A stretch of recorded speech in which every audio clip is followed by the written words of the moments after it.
Diagnostic চেণ্টাৰত কাপোৰ সলাওঁতে সাৱধান। আপোনাৰ অজ্ঞাতে গোপন কেমেৰাত বন্দী হ'ব পাৰে দৃশ্য। ECG পৰীক্ষা কৰিবলৈ যোৱা যুৱতীৰ সৈতে ঘটিল ভয়ংকৰ ঘটনা। ভুক্তভোগীয়ে পোহৰলৈ আনিলে ডায়েগনষ্টিক চেণ্টাৰৰ লাজ লগা কাহিনী। এই সমগ্ৰ ঘটনা সংঘটিত হৈছে গুৱাহাটী মহানগৰী বেলতলাস্থিত আল্ট্ৰা ডায়েগনষ্টিক চেণ্টাৰটোৰ বিৰুদ্ধে ভয়ংকৰ অভিযোগ এইগৰাকী যুৱতীৰ। আল্ট্ৰা কেয়াৰ ডায়েগনষ্টিক চেণ্টাৰ বুলি এখন আছে, তাতে গ'লোঁ। তাতে যেতিয়া মই গ'লোঁ তেতিয়া মই এক্সৰে মই ব্লাড টেষ্ট কৰালোঁ চব। তেতিয়া মই ECG লৈ সোমালোঁ। নাৰ্ছে ক'লে যে আপুনি আপোনাৰ আপাৰ যোনখিনি কাপোৰ আছে চব খোলক যাতে ECGটো কৰিব পাৰোঁ। তেতিয়া মই কাপোৰখিনি খুলিলোঁ। তেতিয়া মই বেডখনত শুলোঁ। তেতিয়া মই শুই পিনে দেখিছোঁ ৰাইট চাইডে এটা CCTV কেমেৰা। ঘটনা অনুসৰি যুৱতীগৰাকী শনিবাৰে বিয়লি ডায়েগনষ্টিক চেণ্টাৰটোত আহিছিল বেমাৰ দেখুৱাবলৈ। সেইমতে চিকিৎসকে যুৱতীগৰাকীক কৰিবলৈ দিছিল কেইবাটাও পৰীক্ষা, কৰিবলৈ দিছিল ECGও। সেইমতে যুৱতীগৰাকীক দুগৰাকী নাৰ্ছে লৈ গৈছিল ECG কক্ষলৈ। ECG কৰাৰ পূৰ্বে যুৱতীগৰাকীক নাৰ্ছে খুলিবলৈ দিছিল কাপোৰ। যুৱতীগৰাকীয়েও কাপোৰ খুলি শুই পৰিছিল ৰুমটোত থকা বিচনাখনত। হঠাৎ যুৱতীগৰাকীৰ চকু পৰিল ৰুমটোত থকা CC কেমেৰাটোলৈ। একে জাপে বিচনাৰ পৰা নামি নাৰ্ছক যুৱতীগৰাকীৰ প্ৰশ্ন, CC কেমেৰা ইয়াত কিয়? চেণ্টাৰটোত হঠাৎ হোৱা দোৱা চাঞ্চল্য।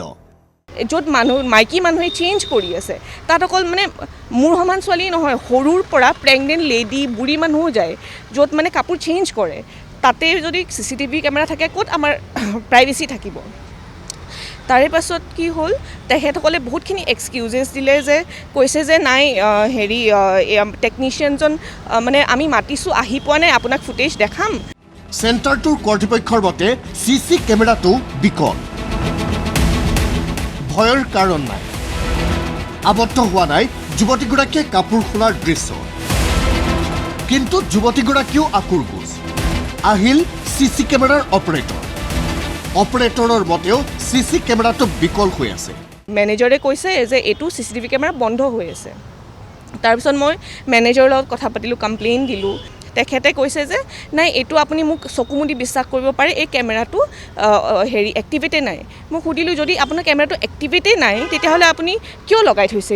যেতিয়া টেকনিচিয়ান আহি পালে, তাহাঁতি কৈছে যে এইটো এক্টিভেটেই হোৱা নাই যিহেতু কেমেৰা, চ' একো মনিটৰ বা DVR একো বহোৱা নাই। তাৰপাছত মই ক'লোঁ যে নাই, এইটো মোৰ ডাউট আছে, চ' মই পুলিচ কমপ্লেইন কৰিম। তেতিয়া মই পুলিচ কমপ্লেইন কৰিলোঁ। তাৰপিছতে ঘটনাস্থলীত উপস্থিত হ'ল আৰক্ষী। সোধা পোছা কৰিলে কৰ্মচাৰী। আৰক্ষীয়ে আটক কৰে CC কেমেৰাৰ অপাৰেটৰ নৱ ডেকা। আৰক্ষীৰ জেৰাত নৱ ডেকাৰ স্বীকাৰোক্তি। ঘটনাৰ পিছতে কেমেৰাৰ DVR লুকুৱাই ৰখা হৈছিল। সেই CCTV ঠিক কৰা মানুহজন, যোনজন আপোনাৰ নৱ ডেকা আছিলে, তেখেতৰ নাম, তেখেতক লৈ আহিলে। তেখেতে তাৰপিছত পুলিচ ষ্টেচনত আহি কনফেছ কৰিলে পুলিচৰ আগত যে হয়, বাইদেৱে মোক কৈছিলে যে যোনটো DVR লাগি আছিলে সেই কেমেৰাটোৰ, য'ত মানে ফুটেজ ষ্ট'ৰেজ আছিলে, সেই কেমেৰাটোৰ DVRটো তাহাঁতি মেনেজাৰ যোনজনী গীতা কলিতা দাস, তেখেতৰ হাতত মানে হেণ্ড অভাৰ কৰি দিয়ক। ইতিমধ্যে ঘটনা সন্দৰ্ভত যুৱতীগৰাকীয়ে হাতীগাঁও থানাত দাখিল কৰিছে এজাহাৰ। ৰুজু হৈছে গোচৰ।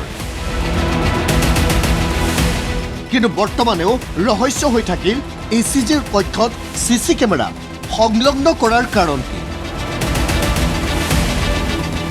CC কেমেৰাটো সঁচাই বিকল নেকি? আবদ্ধ হ'ল নেকি যুৱতীগৰাকীয়ে কাপোৰ সলোৱাৰ দৃশ্য? ঘটনাক লৈ তদন্ত অব্যাহত ৰাখিছে হাতীগাঁও আৰক্ষীয়ে। ইমান বেয়া লাগিছে যে মোৰ যদি কেনেবাকৈ সেই ফুটেজটো আহিছেও, তেতিয়া মই মানে কি হ'ব? মোৰ মানে সেই ফুটেজটো ক'ত গৈছে, ক'ত মোৰ ক'ত প্ৰাইভেচি থাকিলে? মোৰ ৰাইট টু প্ৰাইভেচি ব্ৰেক হৈছে ইয়াতে। প্লাছ তাহাঁতি নিজৰ এভিডেঞ্চ লুকুৱাইছে। পুলিচে মোক যোৱাকালি বহুত কোঅপাৰেট কৰিছে, যেতিয়া CCTV ফুটেজ বা কৰি বহুত মোক মানে হেল্প কৰিছে। কিন্তু মই ভাবোঁ যে এতিয়াও যাতে মই সেইখিনি পাব লাগে, সেইখিনি মই জাষ্টিচ পাব লাগে। ভিডিঅ' জাৰ্নেলিষ্ট পৱন কলিতাৰ সৈতে প্ৰবাল প্ৰতিম ডেকাৰ ৰিপৰ্ট ND24।